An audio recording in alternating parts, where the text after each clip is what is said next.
వీడియోలో లచ్చ పరాటా ఎలా చేయాలో చూద్దాము. దానికి గాను సన్నగా పొడవు కట్ చేసుకున్న ఉల్లిపాయ ముక్కల్లో కొత్తిమీర తరుగు, కారము, గరం మసాలా, చాట్ మసాలా, కొద్దిగా ఉప్పును కూడా వేసుకొని కలుపుకొని పక్కన పెట్టుకోవాలి.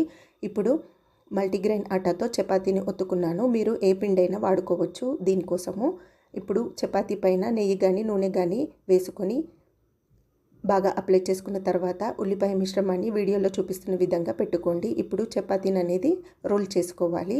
ఇలా రోల్ చేసుకున్న చపాతీని చాకు సహాయంతో వీడియోలో చూపిస్తున్న విధంగా కట్ చేసుకున్నట్లయితే మీకు చపాతీ అనేది పొరలు పొరలుగా ఏర్పడుతుంది. ఇలా చేసుకున్న తర్వాత పొడిపిండి సహాయంతో మెల్లిగా ఒత్తుకోవాలి. గట్టిగా ప్రెస్ చేసినట్లయితే ఉల్లిపాయ మిశ్రమం బయటికి వచ్చే అవకాశం ఉంటుంది. సో ఇలా చపాతీని చేసుకున్న తర్వాత స్టవ్ పైన ప్యాన్ పెట్టుకొని రెండు వైపులా ఎర్రగా కాల్చి తీసుకున్నట్లయితే లచ్చ పరాటా అనేది రెడీ అవుతుంది. అయితే దీనికి మీరు నెయ్యి కానీ నూనె కానీ ఏదైనా వాడుకోవచ్చు. రెసిపీ నచ్చితే లైక్